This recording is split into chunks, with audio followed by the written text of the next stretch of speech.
Basta,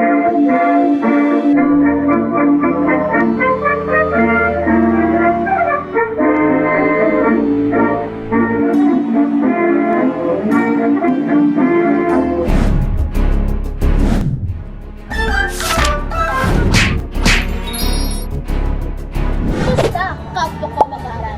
Tayo ngayon ay nasa ika-4 na markahan, unang linggo ng Araling Panlipunan 8. Kung saan matututunan natin ang 3 paksa.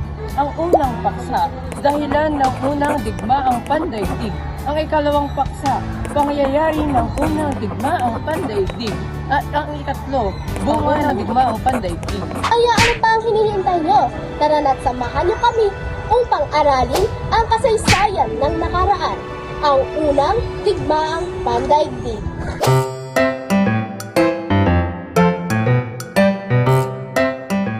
Unang digmaang pandaigdig ay naganap noong 1914 hanggang 1918 na kinasangkutan ng mga kapangyarihang bansa sa Europe. Ang pagpatay ni Camilo Isip na isang Bosnian kina Archduke Franz Ferdinand at ang asawa nitong si Sophie ay naglilibot sa Bosnia na noon ay sakop ng Impyong Austria-Hungary ay ikinasabot ng isang digma.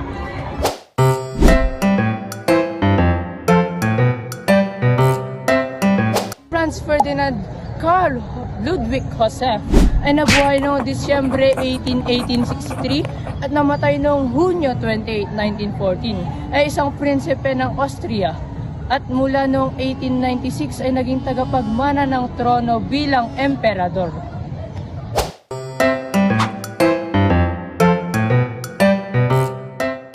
Ito ang nagbubunsod ng pagnanasa ng mga tao upang maging malaya ang kanilang bansa.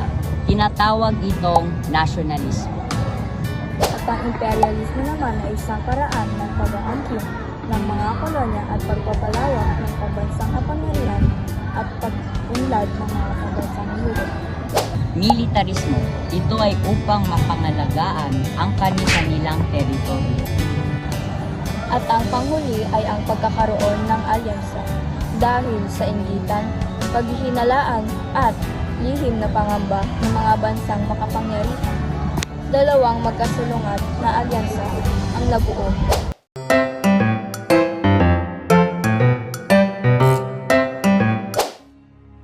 Ang digmaan sa kanluran. Ang bahaging nasakop ng digmaan ay mula sa Hilagang Belhika hanggang sa hangganan ng Switzerland.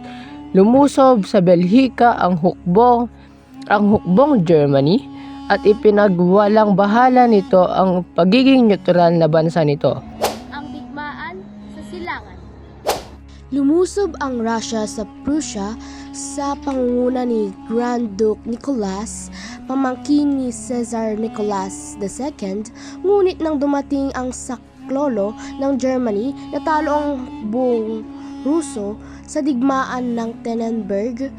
Nagtagumpay ang buong Ruso sa Galicia, ngunit hindi nagtagal ang tagumpay nila. Sila ay pinahirapan ng mga Aleman sa Poland. Dito natuluyang bumagsak ang buong sandatahan ng Russia. Ang sunod-sunod nilang pagkatalo ay naging dahilan ng pagbagsak ng dinastiyang Romanov noong Marso 1917. Ang digmaan sa Balkan. Karamihan sa mga estado ng Balkan ay napasailalim na ng Central Powers. Ang Italy naman ang tumiwalang sa Triple Alliance at nanatiling neutral noong 1915. Sumali ito sa magkaanib na bansa, hinangad na maangkin ng mga teritoryong Latin na hawak ng Austria, Italy iretende, at ang mga kolonya nito sa Africa.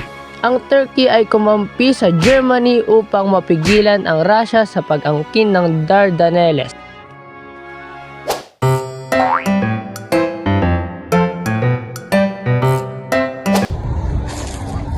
Napakaraming ari-arian ang nawasak at naantala ang kalakalan, pagsasaka at iba pang gawaing pangkabuhay.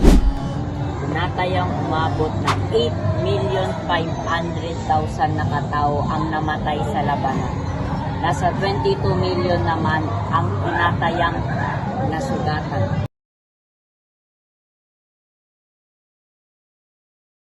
Ay, tama na yan! Tama na yan! Tama na yan! Ano nangyari dito? Bakla siya, bakla. Sabi niya, bakla ko. Eh, bakla ka naman talaga. Sandali nga lang! Sandali nga lang! Magbati nga kayo! Eh, ako ba din yan eh? Up! Ang hindi pagkakaroon ay nadadaan sa masinsinang usapan. Eh, ako ba din yan eh? Sandali lang! Magbati nga kayo! Eh, ako ba din yan eh? Total, Total, pareha naman kayong mukhang bakla. Maraming salamat sa pakikinig. Hanggang sa muli. Paalam!